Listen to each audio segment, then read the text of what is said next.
Alright, so 2024 Biology Paper 1, internal candidate exams. So the first question reads, which characteristic of living organisms involves ingestion, which means putting food into your mouth? Absorption, which means taking the digestion end products into the cells, and assimilation, which means using, or let me say utilizing, the end products of digestion which are useful. So which characteristic of living organisms involves ingestion, absorption, and assimilation? And of course the answer is C, nutrition. Yes, this is about feeding, nutrition. Question 2, which cell organelle is involved in respiration? Which cell organelle is involved in respiration? And of course the answer is C, mitochondrion. Mitochondrion. A mitochondrion is simply a powerhouse of the cell. Question 3, which of the following is true regarding active transport?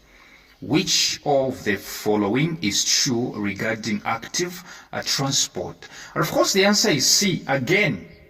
Yes, so there are so many characteristics of, there are so many, features of active transport. Number one is it uses energy. But in this question, the answer is C.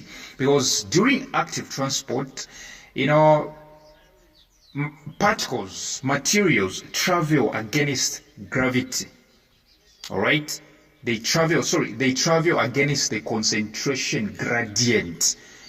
So the answer is C. It occurs against a concentration gradient, which means this one, materials move from the region of low concentration to the regions of high concentration, which is very much opposite to diffusion. So C is the answer. Number 4, the diagram that demonstrates enzyme specificity and the stages in which an enzyme-controlled chemical reaction may occur. The diagram demonstrates enzyme specificity and the stages in which an enzyme-controlled chemical reaction may occur. And so we happen to have L. You see it's the biggest. And then there is a space, a white space, which is only known as N. And then we happen to have M, which is a sector, which was derived from the entire part. And after the arrow, we realize that L and M combine. L and M combine. And after the second arrow, we realize that what was M has now become O. And we can see now two particles or two objects which are smaller than M, which means M has produced O. All right, M has produced O, and O is happening now to exist as two things. They're saying identify L, M, N, and O. It's very simple. We can see L is simply an enzyme because it's not changing. An enzyme is simply a biological catalyst, and catalysts do not change. Check very well. L is not changing. Look at it very well. After the first arrow, after the second arrow, it's not changing. So definitely L is an enzyme. All right. M, as you can see, M has become O, which means M has produced.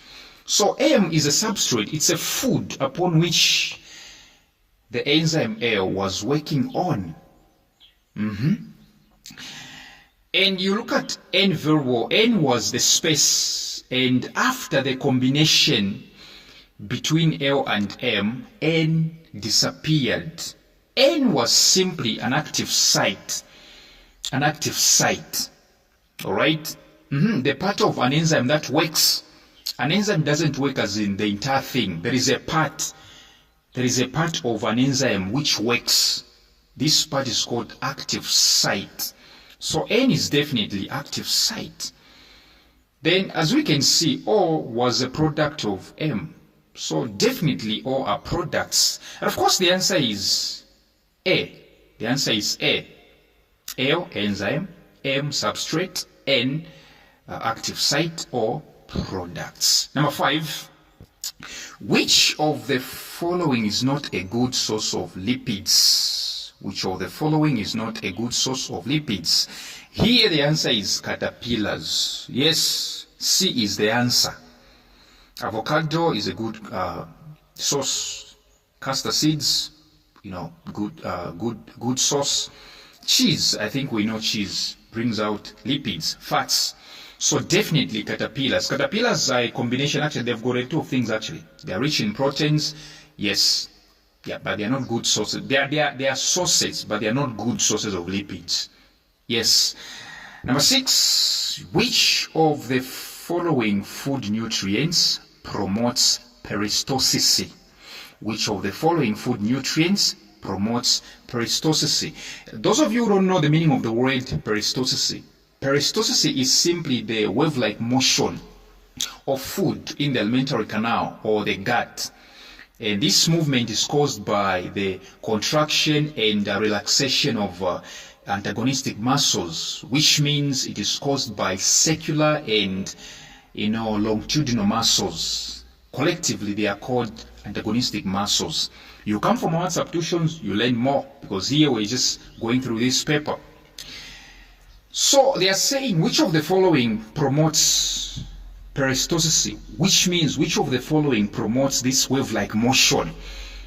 Listen to me, ladies and gentlemen. Food in your alimentary canal doesn't move like straightforward. It moves in waves. It's a wave-like motion. All right. And of course, the answer is fibers, aka roughage, dietary fiber, also known as roughage. Of course, the answer is D. Let me say roughage and water. These are prime factors that contributes to peristalsis, water and roughage. The other name for roughage is dietary fiber. Number 7, a diet rich in iron is ideal for which group of people? A diet rich in iron is ideal for which group of people?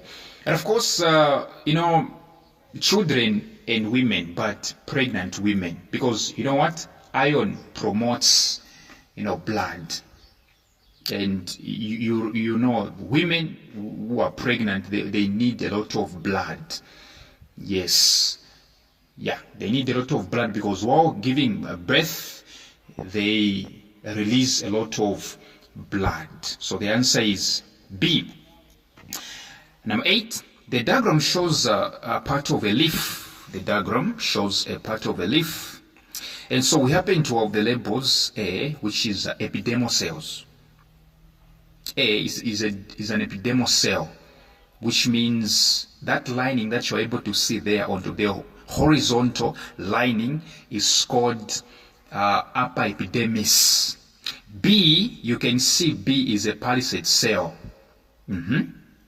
And C, you can realize that C might be a phloem or a xylem, but I'll go for a phloem. Yes. Is it a sponge?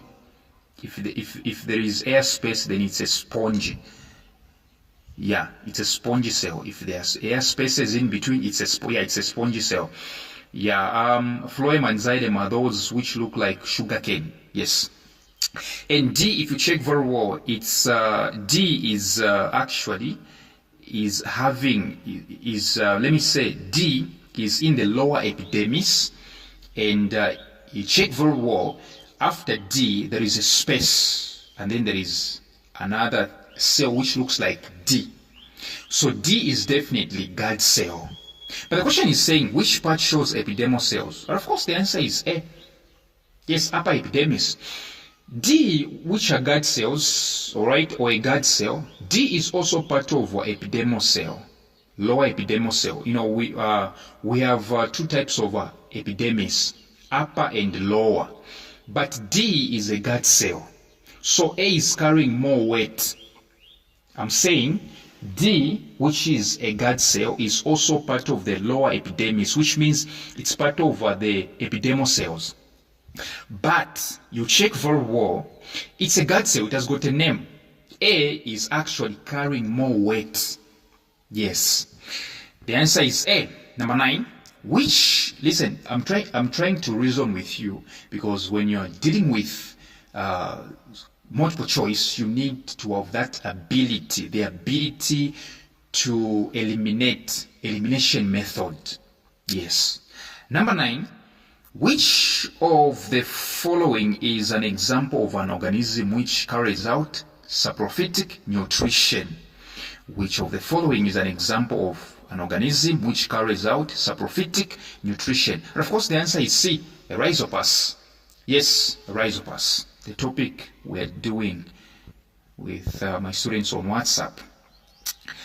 Number 10, the following diagram shows a human tooth. The following diagram shows a human tooth. Identify the tooth and its function. Identify the tooth and its function. This one cannot be a molar, a premolar. It can be an incisors. Do you know why? It can be an incisors because incisors are chisel shaped. They are like chisels, and this one is looking nothing like a chisel. This one is a canine. How do you know a canine? You see a tooth that is pointed. It's a canine. So the answer is A, even before I can check the function. Yes, in fact, canines are used for tearing flesh. Number 11, which of the following food nutrients is an end product of digestion along the alimentary canal? Which of the following food nutrients is an end product of digestion along the alimentary canal?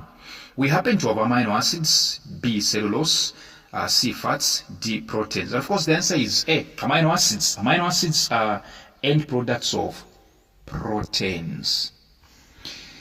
12, which changes occur to the diaphragm and external intercostal muscles when a person breathes in deeply? Which changes occur to the diaphragm and external intercostal muscles when a person breathes in deeply? Yes. So in short, this question, they are indirectly asking you to say, what happens to the diaphragm and the external intercostal muscles when there is inhalation or inspiration, when you're breathing in?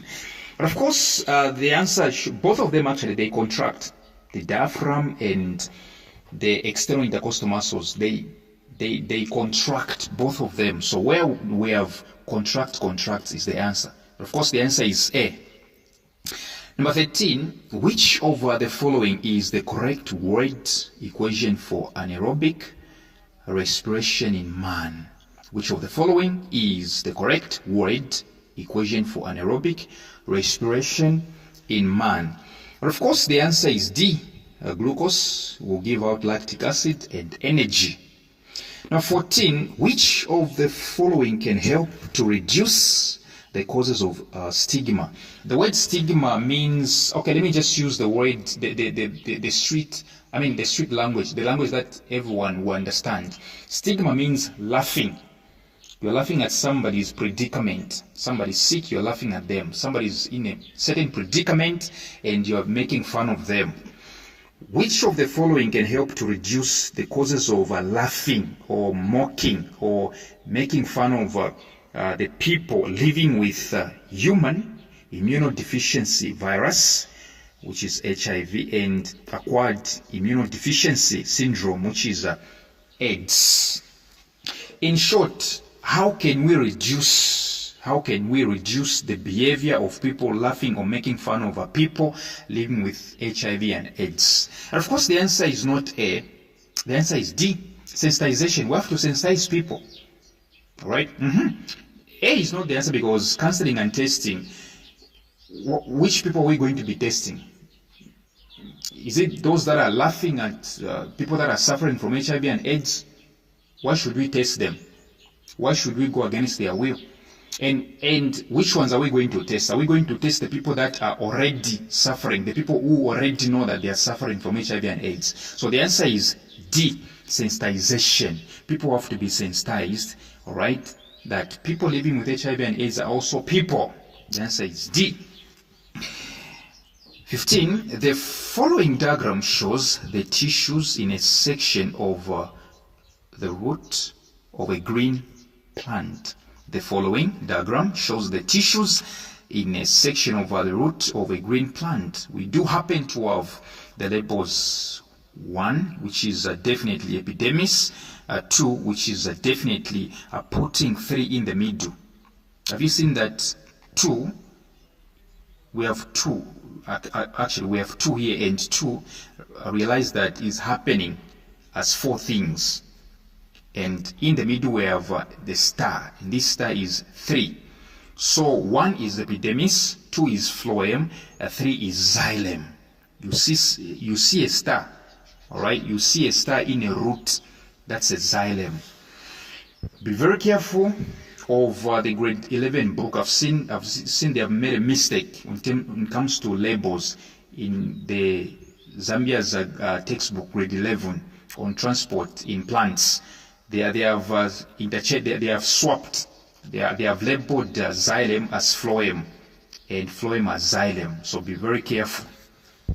And of course, here they are saying identify the parts numbered 1, 2, and 3. And of course, the answer is A. 1 is epidermis, 2 is phloem, 3 is xylem, the star. 16. Jane has blood group A. She needs a blood transfusion. From which blood groups can she receive blood? Jane has blood group A. She needs a blood transfusion. From which blood groups can she receive blood? Hey, there is a lot of things that should be said here, but the answer is definitely D, A and O. When you have blood group A, you can only receive blood from a person having blood group A or blood group O. When you have blood group B, you can only receive blood from a person having blood group B or blood group O. Okay, if you have blood group AB, you can receive blood from all the blood groups. If you have blood group O, you can only receive blood from a fellow blood group O. So if you want to learn more, you can use the number that is appearing on the screen for WhatsApp tuitions. Number 17, so the answer to question 16 is D. A person having blood group A can receive blood, but only from blood group A and O. 17. The following diagram shows the relationship between the blood circulatory system and the lymphatic system. The following diagram shows the relationship between the blood circulatory system and the lymphatic system. We happen to have labels A, B, C, and D. Which labeled part represents the capillary lymph or lymph capillary? There is always a debate. Is it B or A? Of course, you don't think C, right? You don't think D. A lymphatic capillary. There is always a debate. Is it B or A? And of course, the answer is A. It's A. Yes, it's A. Lymph capillary, or aka lymphatic capillary. 18. Which of the following is an excretory product of the lungs? Which of the following is an excretory product of the lungs? Which means during excretion, what exactly do lungs remove? They remove carbon dioxide. B. Number 19. Which of the following are the important organs in homeostasis? Which of the following are the important organs in homeostasis? And of course, the answer is B. Yes, liver, which is used for blood sugar regulation. I think you know. Okay, It's responsible for the secretion by the pancreas, secretion of insulin and glucagon. And the liver itself is very much useful when it comes to sugar regulation. Kidney, I think we know it's for osmoregulation, right? The kidneys have got what we call loop of Henle, or Henle's loop, where osmoregulation takes place. And the skin, although it's not widely accepted as one of the excretory organs, the skin also is important during thermoregulation. Yes. Number 20, we can see this diagram. They're saying, which of the following labeled glands is associated to production of insulin? Which of the following labeled glands is associated to production of insulin? Of course, the answer is the pancreas. The pancreas, during sugar regulation, secretes either insulin or glucagon, depending on the situation. The pancreas here, ladies and gentlemen, is labeled as C. So C, it is. Number 21, the diagram shows a cross-section through a human spinal cord. The diagram shows a cross-section through a human spinal cord. We can see that the labels A, B, C, D. Yes, A is definitely sensory neuron. B, it should be white matter or gray matter between the two. Yes, it's actually gray matter. Yes. C, but I stand corrected on B, because this one, it's pointing inside. No, actually it's white matter. Gray matter is inside. Yes, B is white matter for real. C is the joinary neuron, which is a relay neuron. D is definitely motor neuron. Which one of the parts labeled is a relay neuron? A relay neuron actually joins sensory neuron to motor neuron. Of course, the answer is C. It joins. Number 22. The following diagram shows a defective eye of a person. The person who is having a problem with sight. Identify the defect and how it could be corrected. But let's talk about this one. What is this? How do we know this? Have you realized that the point of contact of the arrows on your left hand side beyond the retina is outside of the retina? Have you seen? That's how you begin to identify things. All right? You've come to realize that the contact is happening.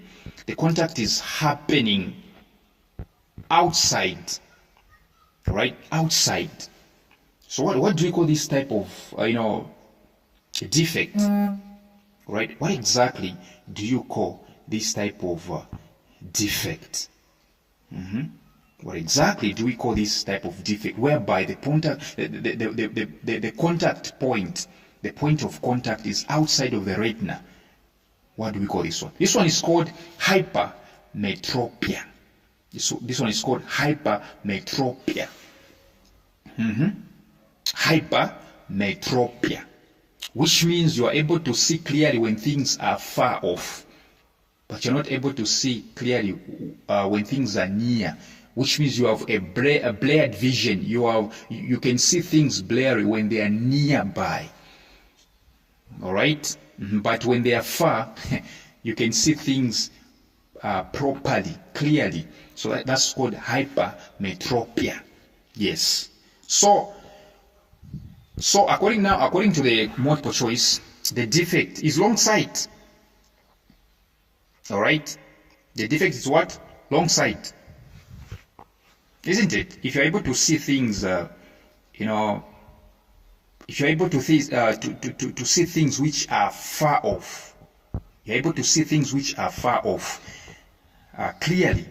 And when it comes to things which are nearer to you, you're not able to see them clearly. What exactly is that? That is long sight.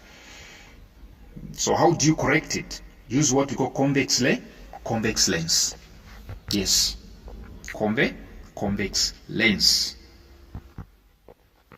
Yeah. So the key I've shown you, you see the two arrows are going to meet outside the retina. That's how you know this is hypermetropia. All right, which is also known as long-sightedness. So, all right, you come from our substitutions, you learn there is another way whereby the arrows are not intersecting outside, they're intersecting inside. Yes.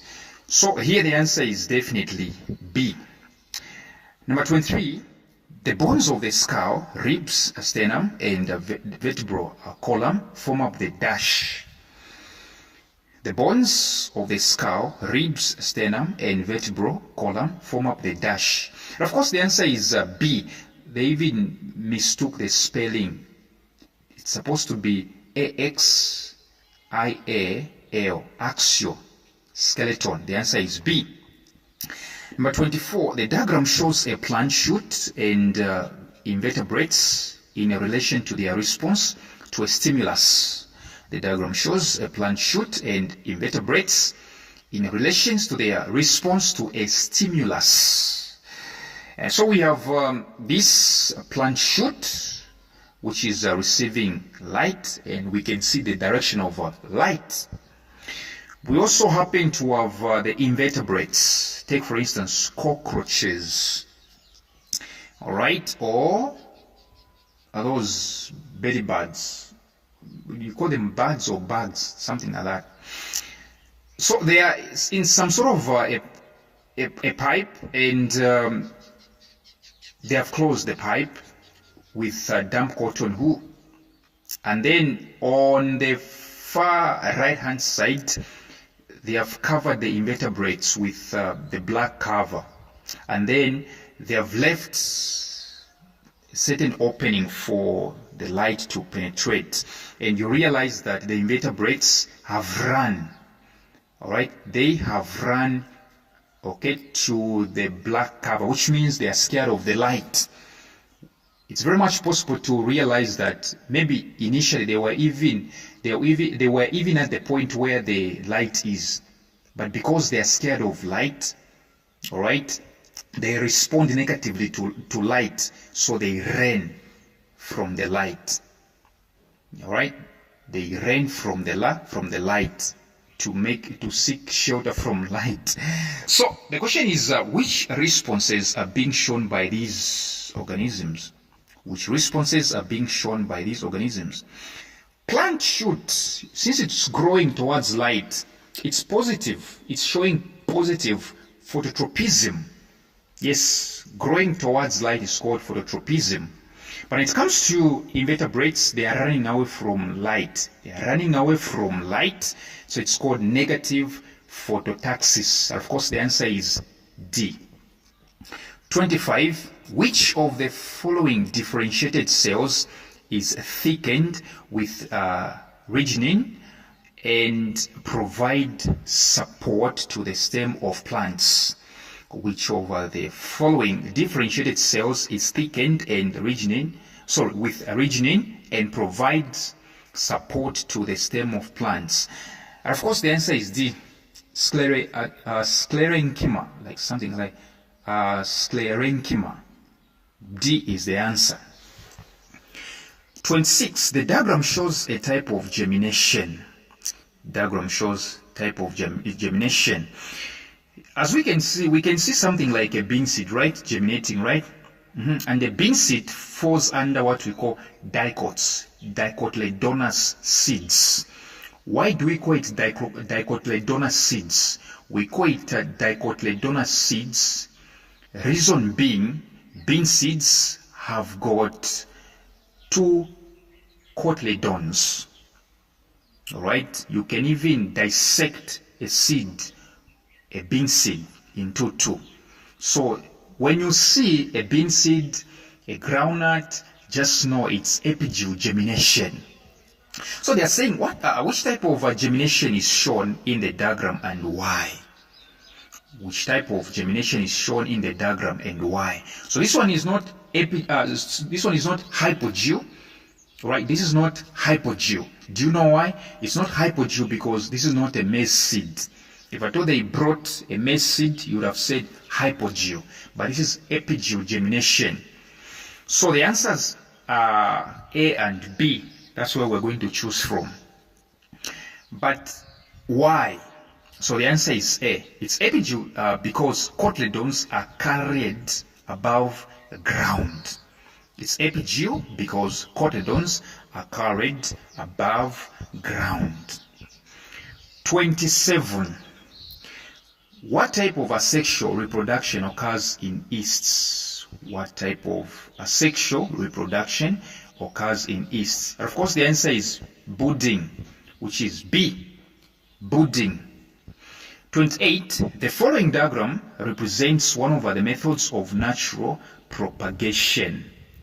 The following diagram represents one of the methods of natural propagation. We can see a parent plant has matured to an extent that it has even produced a daughter plant.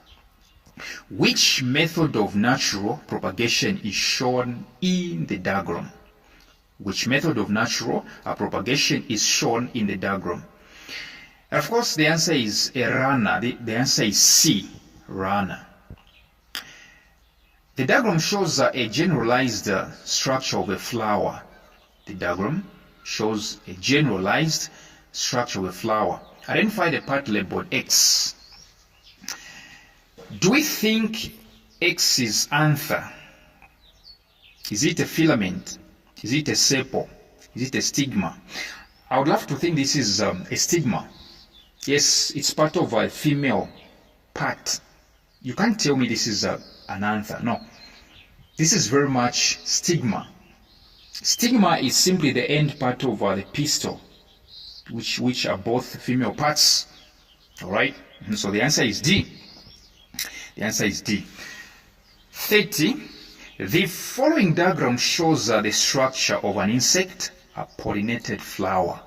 The following diagram shows the structure of an insect, pollinated flower. Which feature on the diagram shows that the flower cannot self-pollinate? Which feature on the diagram shows that the flower cannot self-pollinate? Self-pollination is whereby the flower, using anthers, releases pollen grains, and these pollen grains goes to the stigma, like I'm from saying, the stigma. Yes. Now remember, anthers release pollen grains, and anthers are held by filaments. Don't forget that. Filaments are the supporters of anthers. Now check very well. The anthers are there quite all right, but the filaments are short. So definitely the answer is D, short filaments. Not large anthers. In fact, if I thought the anthers were large, self-pollination would have even been promoted. It would have been promoted largely. Of course, the answer is D, short filaments. Short filaments are the ones that hold, they support the anthers so that the anthers can release pollen grains. Of course, the answer is D. 31. Which of the following correctly states the functions of the prostate gland and seminal vesicles in the male reproductive system? Which of the following correctly states the functions of the prostate gland and seminal vesicles in the male reproductive system? So we can see the word seminal from the word semen, right? And semen is actually the one that is keeping sperm, right? Yes. And of course, here the answer is A. The answer is A. 32. Which of the following is a natural method of birth control? Which of the following is a natural method of birth control? And of course, the answer is rhythm. D is the answer. 33. The genetic characteristic expressed in an organism is called what? The genetic characteristic expressed in an organism is called C, a trait. It's called what? A trait. 34. The following events take place in one of the stages of mitosis C. the following events take place in one of the stages of mitosis. We do have the nuclear membrane disappears, the chromosomes move to the center of the cell, the chromosomes align themselves at the equatorial region, the chromosomes are seen attached to the spindle fibers at the centromeres. Which stage of mitosis is described in this statement? Which stage of mitosis is described in the statement? Of course, the answer is C, metaphase. Metaphase. 35. In classification, which of the following has the highest number of organisms? In classification, which of the following has the highest number of organisms? Of course, the answer is D, kingdom. The answer is what? Kingdom. 36. Which component of soil is lost when crop remains are burnt? Which component of soil is lost when crop remains are burnt? Of course, the answer is C, humus. Yes, the answer is C. In which of the following pyramids of biomass does the arrow show the correct flow of energy? In which of the following pyramids of biomass does the arrow show the correct flow of energy? Now, if at all they mean the way energy increases, then the answer is B. If at all they meant the flow of energy when energy is increasing in quantity, then the answer is B. Yes, but if they meant the flow of energy when the energy is decreasing, then the answer is A. So I'm going with the answer B. 38. Which of the following factors directly causes population increase? Which of the following factors directly causes population increase? Of course, the answer is C, immigration. Immigration means receiving people in your country. I'm just using words that you can understand because this is not civic education. Immigration, which is receiving people. Importing people, receiving people, people coming from other countries, joining us. That is immigration. That one is a direct cause of population increase. Second last question, 39. Which of the following is likely to contribute to land pollution? Which of the following is likely to contribute to land pollution? Of course, the answer is C, non-biodegradable materials. Non-biodegradable materials. These ones do not mix with, these ones cannot decompose, like plastics. 40. Which of the following is the importance of biodiversity? Which of the following is the importance of biodiversity? And of course, the answer is C. Okay, equilibrium of organisms in a given locality. Yes.